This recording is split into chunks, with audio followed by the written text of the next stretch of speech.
Buenas tardes, bienvenidos a una nueva emisión de esto que se da en llamar Políticas Públicas 2030, un programa que sale un poco de la coyuntura y trata de meterse más en el largo plazo y en las políticas de Estado, en los consensos, como lo venimos diciendo siempre. En el día de hoy va a tener una particularidad, que si bien vamos a tocar el tema de las políticas de salud, nos vamos a ocupar un poco de la Administración de Justicia, y puntualmente y particularmente de el emblemático alegato del fiscal de esta semana, que ha causado y sigue causando consecuencias de todo tipo a nivel político. Para eso nos van a acompañar hoy, entre ellos, el doctor Jorge Neira, miembro de número de la Academia Nacional de Medicina y especialista en cuidados intensivos; el ex fiscal general de la Ciudad Autónoma de Buenos Aires, el doctor Luis Sebasco, un encumbrado penalista de mucho prestigio; Miguel Secchi, que está siempre con nosotros conduciendo el programa junto con Jorge Neira en la mayoría de las veces, presidente del Foro de las Ciencias; y la vamos a tener como invitada a la doctora María Eugenia Talarico, ex vicepresidente de la Unidad de Investigación Financiera, la UIF, y una prestigiosa abogada en lo que es la investigación de todos los temas de lavado de dinero. Bueno, sin más trámite, y mientras esperamos que Miguel, que estaba con unos problemitas de conexión, se conecte, Jorge Neira, te doy la bienvenida, y está Luis Sebasco como para empezar a tratar el tema del tema que tiene que ver con la Administración de Justicia y con lo que pasó esta semana con el alegato del fiscal. Gracias, Horacio, gracias por la presentación. Bueno, ahí está conectándose Miguel. Bienvenidos, María Eugenia Talarico y Luis. Un placer tenerlos acá.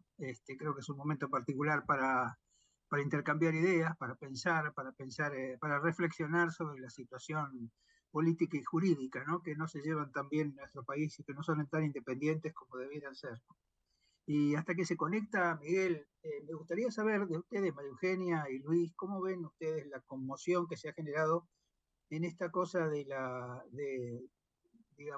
de la dificultad entre la independencia judicial y las opiniones políticas? No sé si Luis o María Eugenia, si quieren empezar a comentar.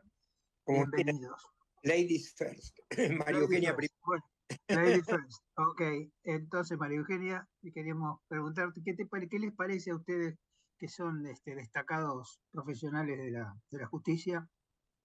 ¿Cómo ven esta situación y cómo ven el futuro? Digamos, ¿qué es lo que se espera? Digamos? ¿Estás muteada, María Eugenia? ¿Está? Ahora te escucho perfecto. ¿Se escucha? Bueno, de la justicia es Luis. Yo soy una actora ahí que no, nunca estuvo del otro lado del mostrador, pero obviamente sigo con muchísima atención desde hace bastante tiempo, sobre todo desde la organización de la ONG Será Justicia, ¿no? Todos los temas que tienen que ver con el ámbito judicial, el Consejo de la Magistratura, el Colegio Público de Abogados. Y a ver, lo que se está viendo claramente es un embate institucional muy importante de parte de un gobierno que ya había mostrado esta misma intención, no sé si se acuerdan ustedes los proyectos de democratización de la justicia, que no tenían otra intención que no sea apoderarse políticamente digamos, de esa independencia o autonomía que tienen que tener los jueces y los fiscales para poder gestionar justicia para los argentinos, ¿no? Esa concepción del poder y muy innata en muchas de las personas que conforman este gobierno. Y cuando vuelve Cristina Fernández de Kirchner al poder, aún en pandemia, cuando estábamos todos encerrados, todos los proyectos legislativos tenían ese mismo sentido, tratar de apoderarse, vamos a decir, para decirlo simple y claro, como de la voluntad de quienes están gestionando este Poder Judicial y el Ministerio Público para que no sean independientes, y con fines claramente de impunidad, en primer lugar, porque la cantidad de casos de corrupción que existen respecto del periodo de gobierno 2003 a 2015 son realmente escandalosos y muestran un esquema de políticas públicas que usó las estructuras del Estado para cometer muchísimos delitos. Y entonces volvieron por su impunidad, pero también con una concepción de este poder, que el servicio de justicia es un servicio y casi que el poder gobernante tiene que disponer de él, como vemos que ha sucedido en la región con los gobiernos de Nicolás Maduro, en Bolivia también, o sea, hay persecución de jueces, meten preso a los opositores, digamos, y es una concepción que tiene que ver con gobiernos, sí, populistas, yo no sé si como ella se mete en la bolsa al peronismo en sí como una concepción de esto, sino últimos gobiernos de la región que han entendido que si no cooptaban al Poder Judicial no eran impunes, y que si no cooptaban al Poder Judicial las leyes les eran declaradas inconstitucionales y entonces no podían subvertir las reglas de la democracia, y que tampoco iban a poder perpetuarse en el poder como muchos de estos regímenes lo están haciendo en la región. Entonces no sorprende lo que está pasando a partir de un simple alegato. Fíjate que es un alegato de un fiscal que se pronuncia y ya hay una hiperreacción que no tiene otra justificación que no sea porque saben que la sentencia, yo no tengo miedo de decir que la sentencia va a ser condenatoria, porque también lo saben, porque los abogados que están interactuando ahí han evaluado las pruebas y las constancias y han presenciado un juicio de 700 horas, con lo cual saben lo que se viene, y por eso esta reacción muy antirrepublicana, muy antisistema, muy antidemocrática, ¿no? Subvirtiendo un poco el orden constitucional que tenemos que tener los argentinos. Bueno, le damos la bienvenida a Miguel. Hola Miguel, ¿cómo estás? Pido mil disculpas. Jorge, buenas tardes, doctora María Eugenia Talerico. Problemas de conexión, como suele suceder, por lo menos en mi caso. Bienvenida y muchísimas gracias. Jorge, seguí vos. No, una de las cosas que te quería preguntar, María Eugenia, es el tema de la Constitución, porque algo novedoso, digamos, fue incorporar en la Constitución los dos delitos, digamos, a la patria, como son el tema de los golpes de Estado y la corrupción política, ¿no? La corrupción, mejor dicho, del funcionario. ¿Cómo ves ese vínculo? Que me parece que es una cosa diferente en cuanto a otras situaciones, ¿no? Sí, claro, es que el vínculo viene de la mano de las convenciones que luchan contra la corrupción, y el delito constitucional del artículo 36 dice cuando que sucede este ataque a la democracia del sistema constitucional, cuando hay enriquecimiento ilícito por parte de los funcionarios durante la función pública.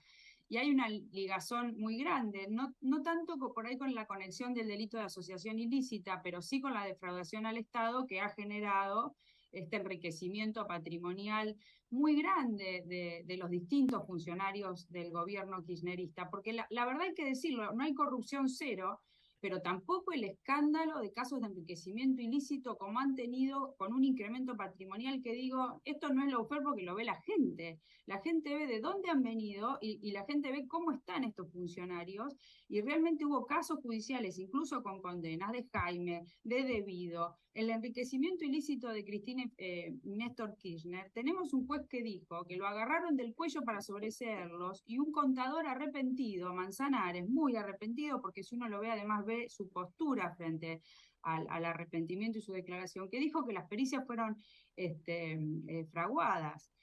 Lázaro Báez, un cajero de un banco que incrementó su patrimonio, de acuerdo a las constancias de estos casos, en un 12.000%, o sus empresas de la construcción como Austral en un 45.000%, y es el terrateniente más grande casi que de la Argentina.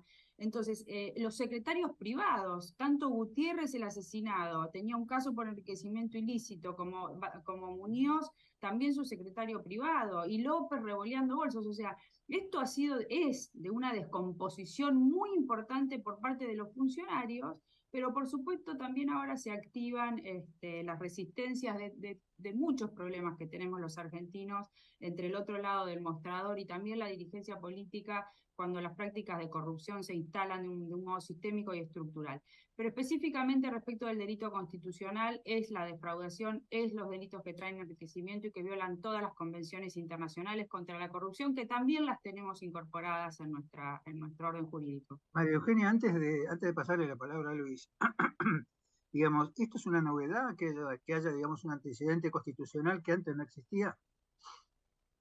Mira, ha habido muchas consideraciones, yo no tengo ahora, pero seguramente Luis sí sepa, algunos fallos que han declarado incluso la imprescriptibilidad de los delitos en casos de corrupción, porque hay una ligazón también muy grande en este tipo de corrupciones con la violación de los derechos humanos, ¿no? Más allá del orden constitucional, la calidad democrática y demás.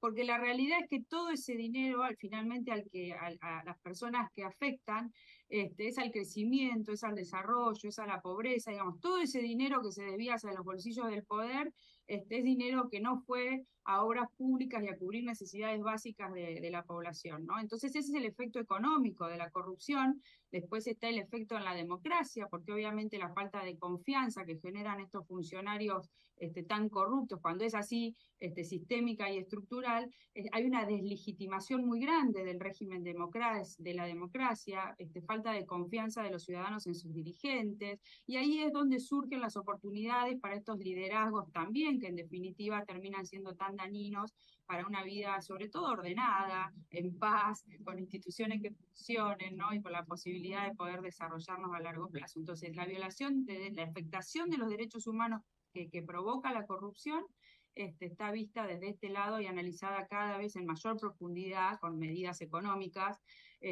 por distintos foros internacionales. Muchas gracias, María Eugenia. Y Luis, entonces, ahora, ¿cómo vemos la cuestión jurídica específicamente desde tu lado, digamos? ¿Cómo vos ves la situación? ¿Qué es lo que se espera, digamos? ¿Cuál sería la Bien, lógica? acá hay un Perdón, caso. una cosa que le quería decir a María Eugenia, perdón un segundito, Luis, es que el Alto Comisionado de Naciones Unidas para los Derechos Humanos es un argentino. El alto comisionado, sí, ¿quién es? Porque hay una secretaría donde se han hecho varias Hay una presentaciones. secretaría y un argentino, yo no recuerdo el apellido ahora, pero sé que es argentino porque a mí me contactaron en reuniones internacionales para ver si lo conocía, pero es un argentino que está a cargo, es como el cargo que tenía Bachelet, digamos. Sí, Ahora sí, Luis. Bien, bueno, algunas consideraciones sobre estos procesos, ¿no? En primer lugar, me parece que hay que destacar que en el caso de la causa vialidad, es una causa donde ocurrieron dos cosas muy importantes. En primer lugar,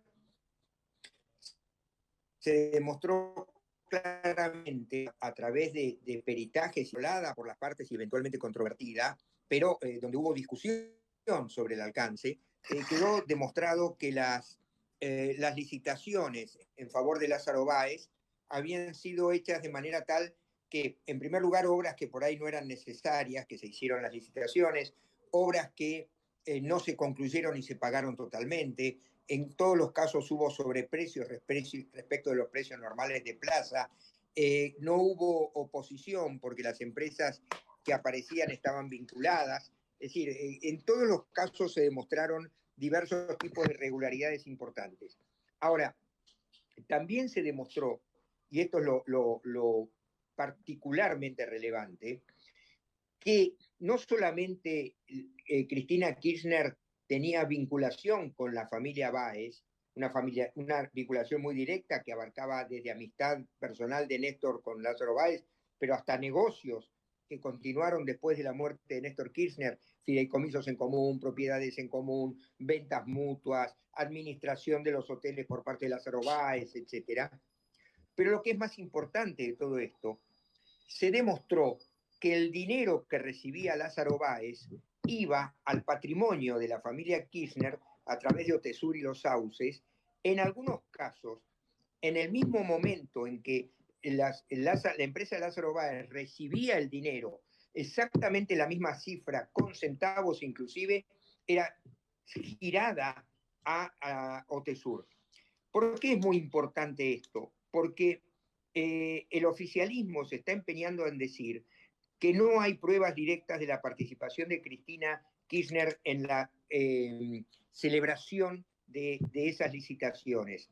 La prueba más directa y absoluta está dada no solamente en el conocimiento que tenían del destinatario de esas licitaciones amañadas, sino que además recibieron directamente los beneficios, con lo cual acá esta doctrina de que pretende Alberto Fernández, que además contradice un libro que él escribió con Esteban Rigui, de que quien está en la cumbre del poder no necesariamente es responsable por lo que hagan sus subordinados y que en ese sentido no hay pruebas. Esa teoría es absolutamente inaplicable en este caso, porque Tan sabía que eran los que recibían los beneficios, a veces cifras exactas. Entonces, me parece que esto es muy importante, pero a esto se pudo llegar porque se incorporó al juicio y se incorporó legalmente y con conocimiento de las defensas que no se opusieron, la prueba existente en los otros procesos que hay en trámite. Y esto es absolutamente relevante porque en el delito de enriquecimiento ilícito se necesita como antecedente un delito que se llama precedente, pero acá se vincularon, en la misma causa donde se investiga el delito precedente, se involucraron las pruebas del lavado de dinero y las pruebas del enriquecimiento ilícito de José López, porque el López con sus bolsos y compañía, cuando fue detenido con 9 millones de dólares, no solamente López confesó que ese dinero se lo dio Gutiérrez, el que era secretario de Cristina, para que lo hiciera desaparecer de la escena, sino que, lo cual contradice lo que dijo Cristina, que el dinero pertenecía al grupo Macri, por llamarlo de alguna manera, sino que además, cuando se lo detuvo a José López, se secuestró su celular, del que se obtuvo más información que vinculaba el conocimiento que la familia Kirchner tenía de las obras que realizaba Lázaro Báez. Es decir, el cuadro probatorio es muy fuerte y es muy importante porque, como decía bien María Eugenia, esta causa es un leading case tan relevante como el caso Odebrecht en Brasil, en el sentido que muestra una trama de corrupción desde el poder y muestra que se la puede desarticular desde el sistema judicial. Toda esta historia del lawfare es un invento absurdo, y tan absurdo es que estos casos comenzaron cuando, en la primera época de los Kirchner en el poder, y si bien es cierto que pudieron avanzar cuando ante el cambio de gobierno se pudo obtener la prueba que ellos no aportaban, de todas maneras, lo cierto es que las causas han tramitado en el curso de los distintos gobiernos. Y en este caso hay que destacar la independencia de los jueces que han permitido llegar este caso hasta acá, como la independencia y la laboriosidad y la actitud de los fiscales. Y también quiero destacar en esto algo que me parece relevante. Todos nosotros hablamos de la valentía de los fiscales. ¿Y por qué, en lugar de hablar solamente de la inteligencia, la laboriosidad, la capacidad jurídica, etcétera, hablamos de valentía?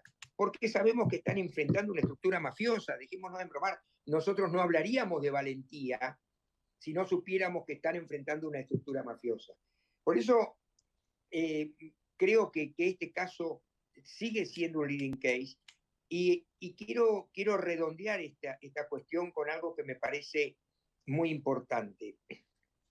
Yo creo que los, entre comillas, errores conceptuales que están sosteniendo Cristina Kirchner, Alberto Fernández, Aníbal Fernández, Guado de Pedro, Kicillof y compañía, cuando dicen que este es un juicio inventado, amañado y sin pruebas, no son casualidad, son parte de un plan estructurado y organizado tendiente a lograr la impunidad.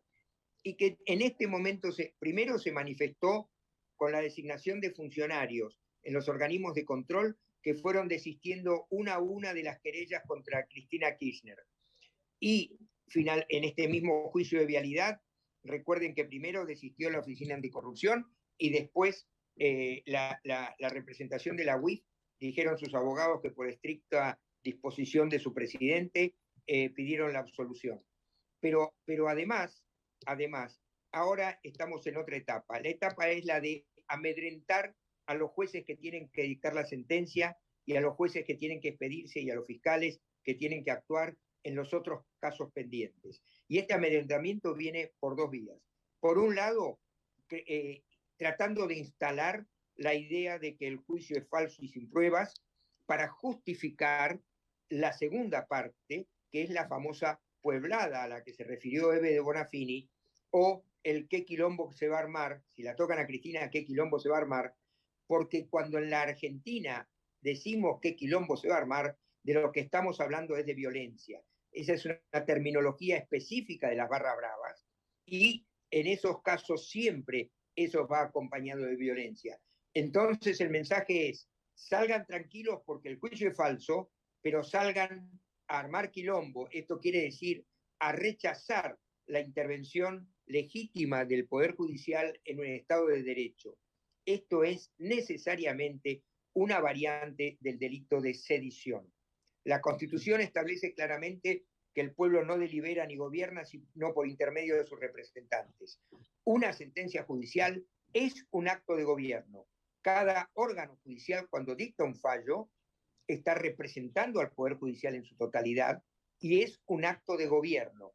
Entonces, cuando se pretende desconocer y desautorizar una sentencia judicial a partir de la convocatoria de las masas o del pueblo, lo que se está generando es un acto de sedición. En este contexto, Luis, hay que mirar esto de una manera única, unificada.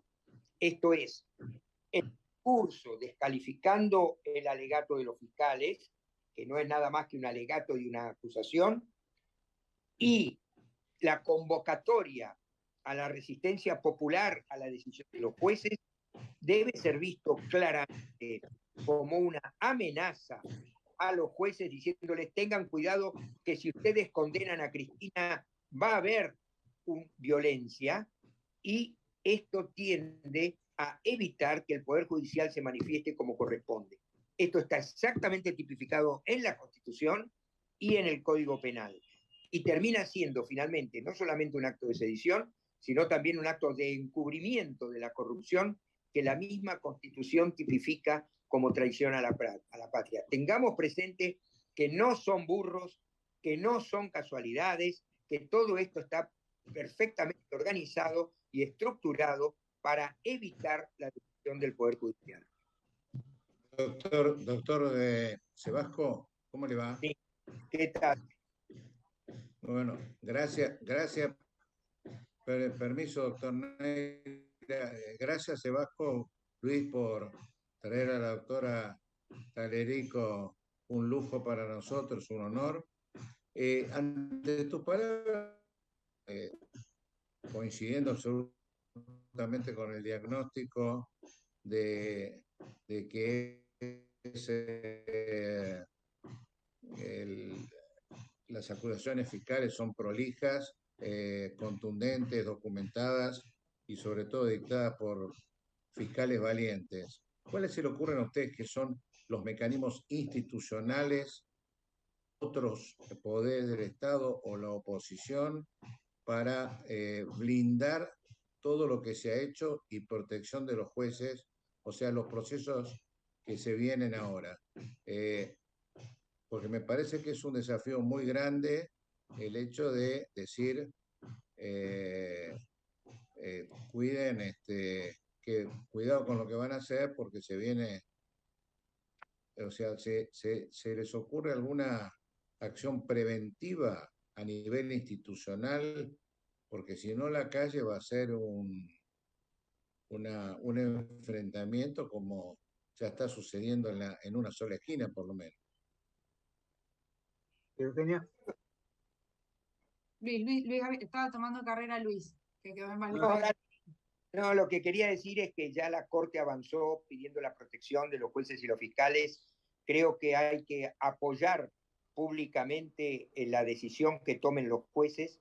Es decir, así como la gente salió a la calle para impedir las reformas en el sistema judicial, para impedir la reforma en la ley de Ministerio Público, así como la gente votó 70% en contra del gobierno actual, esto hay que hacerlo valer en el Congreso. Y si bien seguramente no van a estar dados los números para el juicio político en este contexto, sí me parece que hacer las denuncias pertinentes por parte de la oposición. La oposición en esto tiene que estar presente y activa, demostrando que no se va a consentir pacíficamente estos atropellos. Y finalmente lo que creo es que por más que me da la impresión, y estoy convencido en realidad, que acá hay una campaña en favor de la impunidad y un movimiento de pinzas en favor de la impunidad, me parece que la realidad socioeconómica de la Argentina no va a permitir, no va a justificar que esa pueblada tenga ribetes importantes, porque la gente hoy está preocupada por su propia situación, porque no puede viajar, por la inflación, porque no le alcanza la plata. Es decir, no está preocupada por Cristina, está preocupada por su propia situación. De todas maneras, tengamos presente que así como por una modificación menor que la que introdujo este gobierno por decreto en su momento en la ley de jubilaciones, tiraron 14 toneladas de piedra, esa capacidad la tienen, pero bueno, tendrán que actuar en ese caso las fuerzas de seguridad, es decir, son esas situaciones críticas que suelen sufrir el Estado de Derecho. Bueno, por ahí para agregar un poco a lo de Luis, primero quería volver un poco por el comentario que dice Luis por esta defensa que se está haciendo, que desde el gobierno o un gobierno de las máximas autoridades no son responsables de lo que pasa en las líneas de por abajo, ¿no? Porque la distinción que hacía Luis es muy importante, porque es cómo se organizó un delito que en definitiva terminó en el patrimonio de los Kirchner. O sea, la maniobra global, que es en el caso Vialidad, de direccionamiento de la obra pública hacia Santa Cruz, en la ruta del dinero K, que es la otra causa asociada, todo el reciclaje de ese dinero de la obra pública, y ya fue condenado en una sentencia que dijo esto, y la tercera causa, que es Otesur y los sauces, interconectadas todas entre sí, como una maniobra global, que están insistiendo incluso los requerimientos de elevación a juicio en todos los casos, que es una maniobra global que empezó con obra pública, con direccionamiento a BAES, porque después está el caso de los cuadernos, y terminó en Otesur y los sauces, y ahí está toda la prueba interconectada, con más la prueba que surgió también en el caso de los del revoleo de los bolsos de López, o los arrepentimientos que están reflejados en los procesamientos y en los requerimientos de elevación a juicio de la causa de los cuadernos.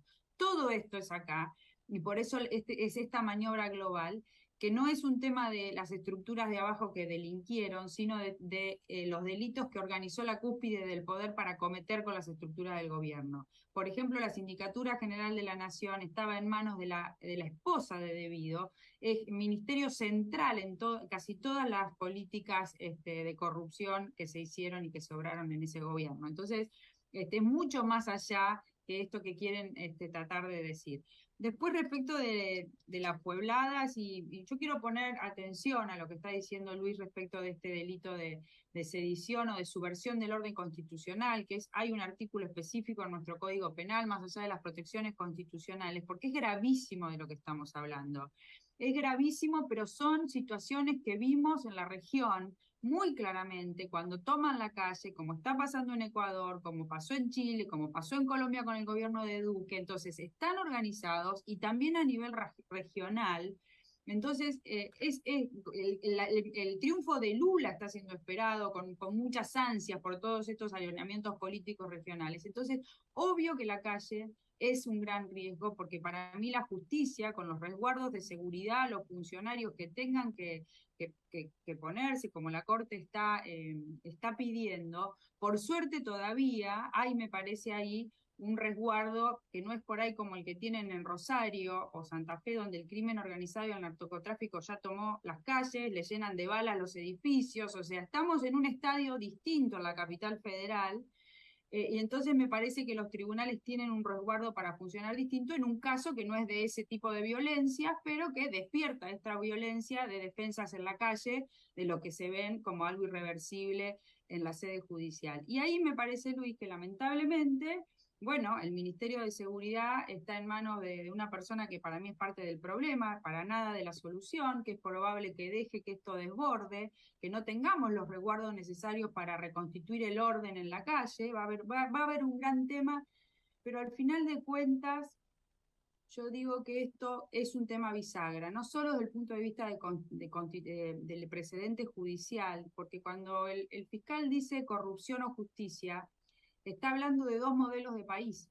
Está hablando del modelo de país de esa tranza que no es solamente, seguramente, Cristina Kirchner, pero sí ha sido de un modo alevoso del 2003 al 2015, y esa corporación corrupta que ha gobernado muchos años la Argentina, que se tiene que terminar cuando se termine la impunidad.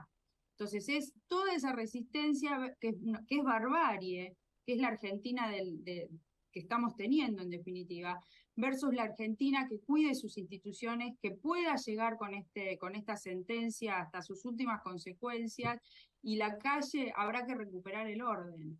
No sé quién va a estar en condiciones de recuperar el orden en la calle, que seguramente van a subvertir. El tema también es la gente, ¿no? La agenda hoy es la agenda de Cristina, de la impunidad del poder, de la impunidad que por años se llevó puesta a la Argentina, ¿no? Y es por lo que estamos peleando cuando tenemos gente que hoy se está quedando sin laburo, que no sabe el rumbo económico, pero desde el punto de vista no de la macroeconomía, de ir a la farmacia, de salir a comer, y estos tipos se están tomando a la calle por la impunidad de Cristina Fernández de Kirchner. Entonces, realmente me parece que al final del camino habrá que resistirán nuestras instituciones. Como dice Luis, el último resultado electoral fue ejemplificador.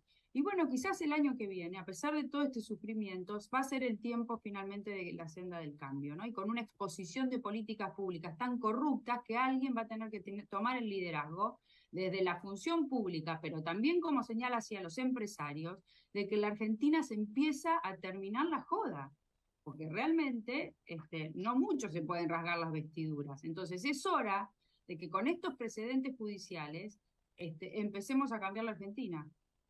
María Eugenia, tenemos que ir a un corte, pero te voy a dejar picando una cosa para la próxima, después del corte, que es, ¿qué pasa con Odebrecht? Porque eso es otro ejemplo también y quedó como diluido, quedó como que nadie es responsable, en otros países tuvo otra connotación, así que si te parece lo dejamos para el corte, para después del corte, y hablamos de ese tema porque me parece que quizás tenga alguna vinculación con esto. ¿Qué te parece, Miguel? Me parece bien, no sé el tiempo que tiene María Eugenia y Luis para luego del corte. Yo un ratito más puedo, aparte, sí, cómo no. Bueno. Yo los dejo con María Eugenia. Lo único que quería agregar es lo siguiente. La Cámara de Casación había decretado la imprescriptibilidad de los delitos de corrupción y la Corte anuló ese fallo este año, pero no porque no estuviera de acuerdo con eso, sino por cuestiones formales, porque los dos votos que dictaron el fallo no eran coincidentes en sus fundamentos. Sí. Pero esto es así. Bueno, gracias por la invitación y nos veremos en otra oportunidad. Muchas gracias, Luis. Gracias. Bueno, nos vamos al corte y nos quedamos después con María Eugenia. ¿Te parece? Okay.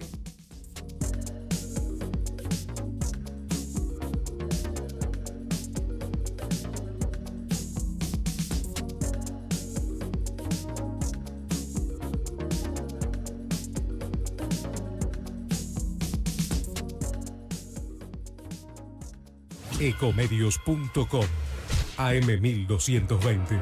Estamos con vos. Estamos en vos. La Posada Morada 220 te espera en Pipa, la mejor playa del nordeste de Brasil. Única por su bahía con delfines. 12 exclusivos departamentos y 3 piscinas circulares en medio de un jardín tropical. Podés venir con cualquiera de las vacunas aplicadas en Argentina. www.morada2ventos.com. Morada 220, Pipa, el primer lugar cuando decidas viajar.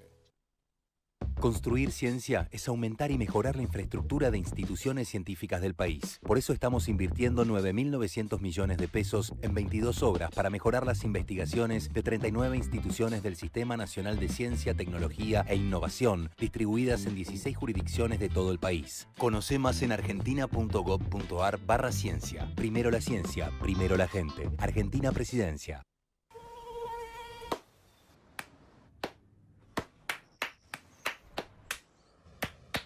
No aplaudamos al mosquito, combatámoslo en serio.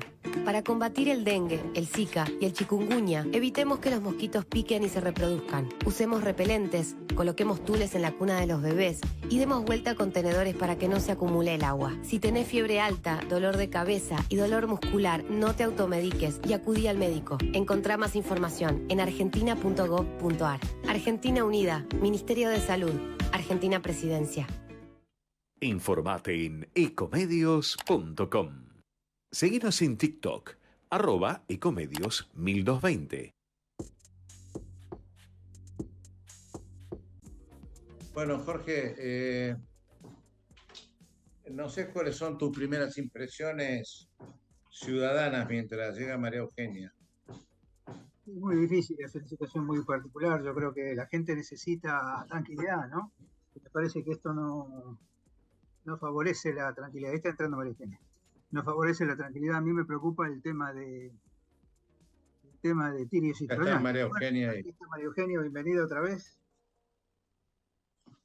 Gracias por el esfuerzo, María Eugenia, de concedernos unos minutos más. Sí, muy interesante tu... Ay, me engancho y hay gente esperando, pero no importa. Me voy a No, tratar. yo te quería preguntar, María Eugenia, el tema de Odebrecht, porque me parece que hay una diferencia, digamos, entre el tratamiento que tuvo en otros ámbitos jurídicos en el continente y el que tuvo acá. Acá pasó como una cosa desapercibida y a mí me parece que también es un ejemplo, digamos, que debería ser tomado en cuenta como también en el tema de la corrupción, ¿no? Me gustaría saber qué opinas. Bueno, ese caso además volteó gobiernos de toda la región, salvo A eso voy, digamos, ¿no? Acá lo que pasó fue que no teníamos vigente la ley de los arrepentidos o regímenes de beneficio por los colaboradores, y entonces quienes pudieran facilitar información quedaban imputados automáticamente, y como Brasil les había dado la protección a las personas, a los agentes que develaban información como colaboradores, no los iba a entregar de esa manera a la justicia argentina. Esa era una de las principales trabas. Entonces no nos mandaban la información directamente. Después, con la ley de los arrepentidos, que sancionó Argentina, medio que parecía que se destrababa, pero pasaba que nuestra ley no trae la exención total de pena contra el pago determinado, contra el pago, digamos, esos arreglos que se pueden hacer en otras justicias. En la Argentina ahora el Código Nuevo trae esa posibilidad, la reparación integral de los daños en el Código Procesal nuevo, que es el que aplicó Alberto Fernández para la cuestión de la fiesta de Olivos. Se aplicó esa parte del tramo de un Código Procesal Penal que está en prueba en Salta y en Jujuy. Pero acá esencialmente lo que pasó es ese problema. Ahora empezó como a destrabarse el envío de información. Tengo entendido, la verdad, que como yo no estoy en los casos, por notas que sobre todo escribe el periodista Hugo Elconadamón, que estaría llegando determinada información. Hay 3 casos en la Argentina que involucran el pago de coimas de Odebrecht, declarados por Odebrecht. Una es, las tengo acá porque justo estaba leyendo, porque obviamente también la estructura del Ministerio de Obras Públicas es los que tienen los principales señalamientos. Está debido el ex ministro de Energía Daniel Cameron, ex secretario de Energía Cameron, por supuesto López, el de Obras Públicas, Roberto Barata, que era mano derecha de Debido, subsecretarios Batista Marchesi, que era de Energía Eléctrica, y Cristian Alberto Folgar Batista en la parte de los combustibles. Son 3 casos, uno que se conoce como AISA, que es la causa de Carlos Ben, que ahí fue y vino, pero estaría como elevada a juicio a la espera de una mega prueba, una instrucción suplementaria que puede ser que tenga que ver con esta necesidad de cooperación internacional. Después está la causa de Daniel Cameron, también por incumplimiento de los deberes que involucran las obras de TGS, de Transportadora de Gas del Sur y Transportadora de Gas del Norte, gasoductos. Y finalmente la que mencionó Cristina, la del soterramiento del ferrocarril Sarmiento, que la tiene el doctor Martínez Di Giorgi. Ahí hubo un procesamiento en su momento de muchos, de 49 imputados, pero declaró una nulidad a la Cámara, y está como a espera de que venga más, se reordene el caso, digamos. Esta causa de vialidad en particular es del año 2008, por lo cual la Argentina obviamente tiene algún problema con el avance de sus investigaciones tan complejas, que dependen además de cooperación internacional. El gran hito de los casos de corrupción que se empezaron a elevar a juicio del 2003 al 2015 eran casos que se habían iniciado antes, que también es parte de lo que involucra a Cristina. En el 2008, Lilita Carrió y un montón de diputados advertían de lo que estaba pasando con la obra pública, o sea, ya era Vox Populi lo que se estaba haciendo, había alertas de la Auditoría General de la Nación, había servicios jurídicos que alertaban sobre el envío discrecional de fondos a obras que no se sabían ni siquiera si se estaban ejecutando, y de todos modos se siguió con todo para adelante, porque obviamente iban al patrimonio, ¿no? En el cambio de gobierno lo que sucedió fue una gran cooperación hacia la justicia, no solo porque los organismos que estaban reteniendo la información para encubrir no se la daban a la justicia, la FIP incluso habían desmantelado a toda la regional que tenía la información respecto de las empresas de Lázaro Báez y cómo conectaban con los Kirchner, entonces se desmantelaban todos los controles y todos los lugares donde había información. Con el cambio de gobierno, esa información se reordenó. Ahí está Iguacel con la auditoría, la UIF empezó a aportar información y se recibió gran cooperación internacional.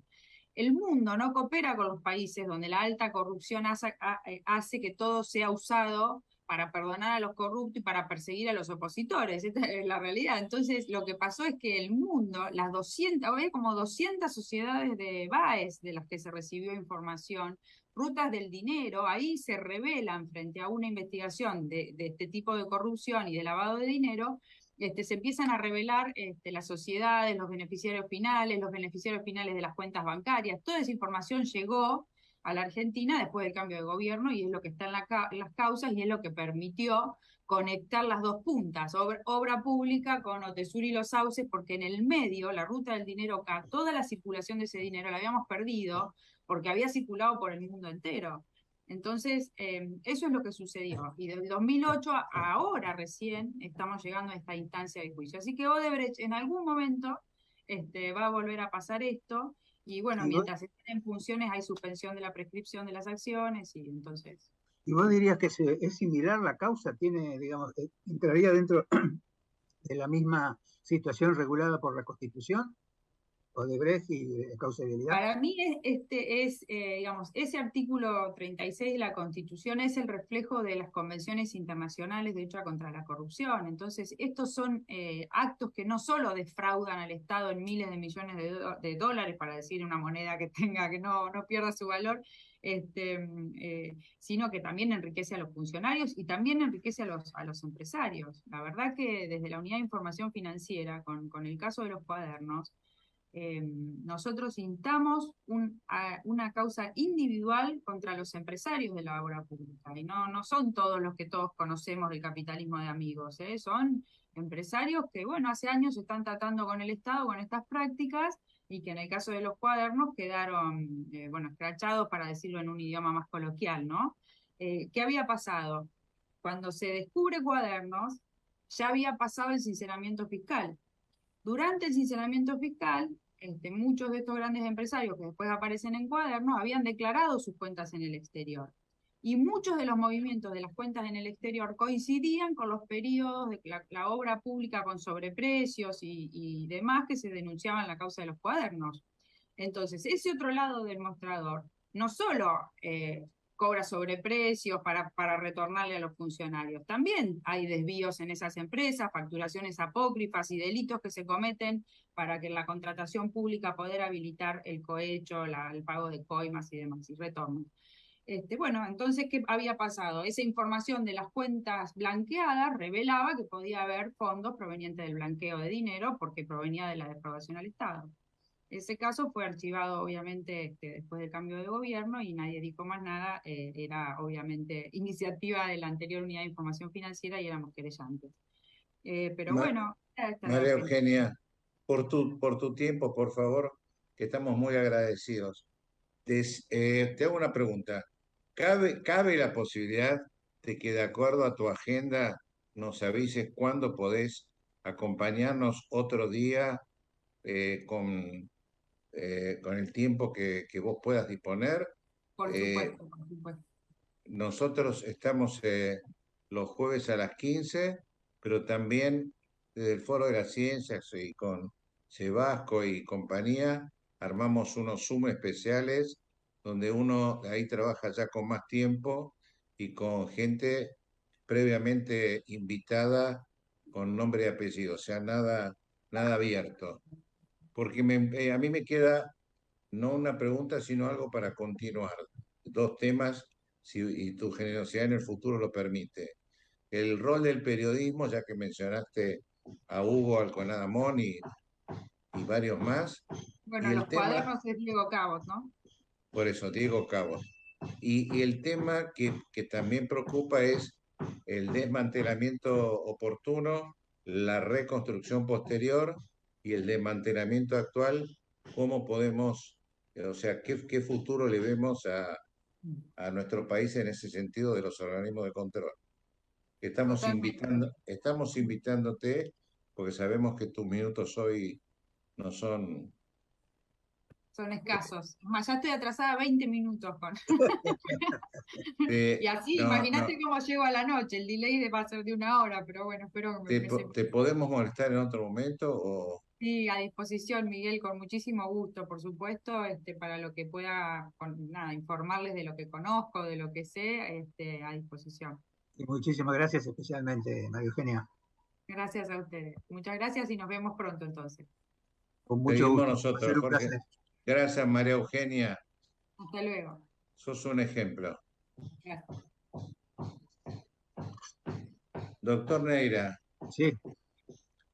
Qué difícil es, a ver, para utilizar términos tuyos, de tu profesión, metabolizar los cuadros de diagnóstico y posibles tratamientos, ¿no? Porque vos fijate cómo María Eugenia, también con una gran valentía y claridad y sabiduría, hizo llamémosle una incorporación de que el Estado interactúa con el sector privado. Entonces, ese es un tema que yo los otros días me refería contigo, yo lo califico de interdisciplinario, social, cultural.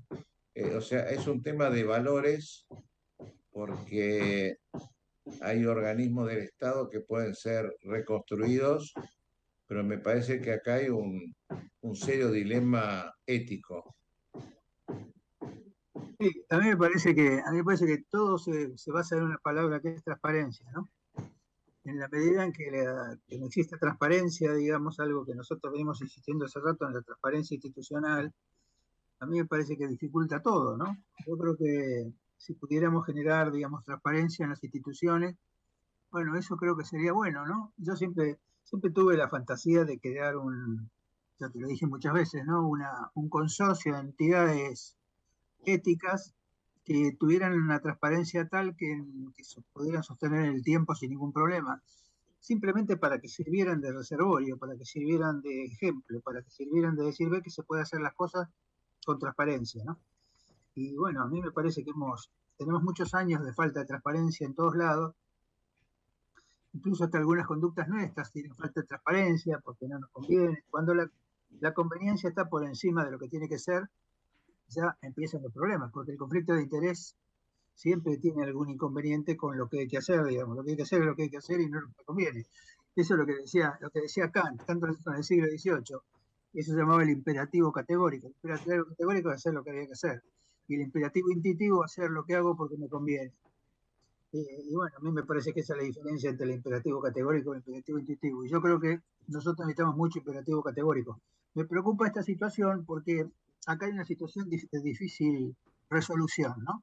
Por un lado está la lógica del razonamiento jurídico y por otro lado está la lógica política. Entonces el enfrentamiento acá es entre la lógica política y la lógica la lógica jurídica. No importa si lo jurídico tiene razón o no, lo que importa es si la política dice que está bien o está mal.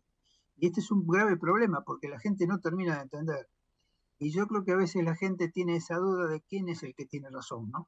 Y a mí me parece que son dos situaciones diferentes, porque no es una justicia contra otra, sino es una justicia contra la política, ¿no? Y entonces a mí me parece que acá es una cosa difícil, sobre todo cuando la justicia también, digamos, tiene dificultades de transparencia institucional desde hace varios años. Entonces la gente dice, bueno, pero también la justicia, ¿no? Y esto creo que me parece que es el problema de conflicto que me parece que es de difícil resolución y que me preocupa, porque esto va a generar enfrentamientos y no hay peor cosa que el enfrentamiento ideológico. El enfrentamiento ideológico es fundamentalista. Si a mí me dicen esto está mal y yo creo ciegamente en quien me dice que está mal, y bueno, eso no es lo que corresponde, pero bueno, es lo que la gente percibe. Esto es lo que a mí me parece difícil. Acá, Jorge, me parece que lo que vos estás señalando es de una profundidad importante que no podemos agotar en estos minutos, pero la ley en cualquiera de sus niveles de tratados internacionales, Constitución Nacional, leyes y reglamentos, tiene como intención el ordenamiento de conductas y por supuesto sancionar aquellas que a través del Código Penal y Procesal Penal escapan a lo correcto, digamos, al accionar correcto. Entonces, entre transparencia y corrección tiene que haber una unidad. Lo que sí creo es que hay un proceso que tendríamos que defender habitantes del país, para no hablar solamente de ciudadanos, que es una reacción de la justicia que me llama muchísimo la atención y que por ahí de pronto, inclusive en el gobierno anterior, no precisamente kirchnerista, y por supuesto en el kirchnerismo puro, la justicia no gozaba de el prestigio que ahora está adquiriendo.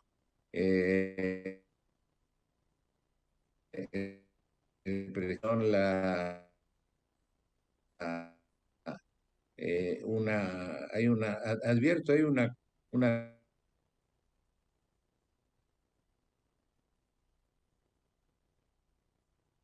ética, Jorge, que vos estás planteando institucional.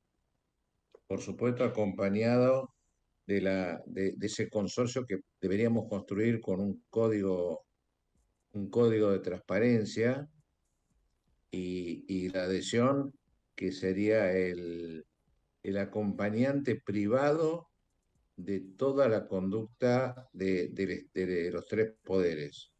O sea, me parece que hay un divorcio, hubo y sigue existiendo un divorcio entre... Me parece que a pesar de estar viviendo para mí, la más grave crisis que alcanza lo social, lo cultural, lo económico, lo moral, lo ético, me parece que hay una reserva para aprovechar como un renacimiento, como una revolución de que la justicia se comprometa más, que trabaje más rápido, una renovación. Yo a lo mejor quiero verlo del lado positivo y estoy lejos de eso. Quiero saber si vos ves alguna posibilidad de que ese cambio se puede estar produciendo.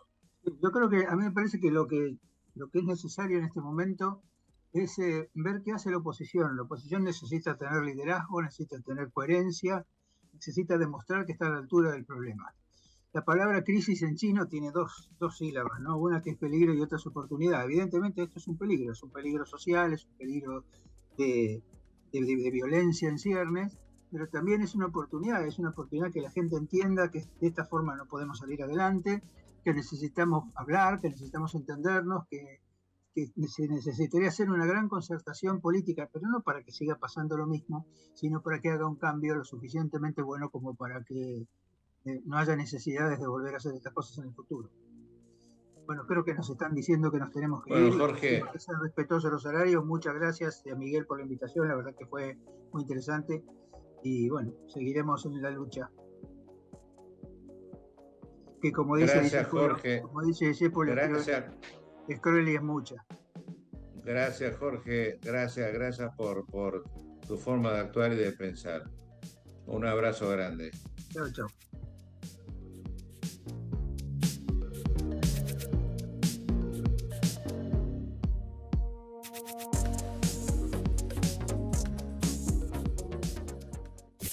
Desde Buenos Aires, transmite LRI 224, AM 1220, Ecomedios.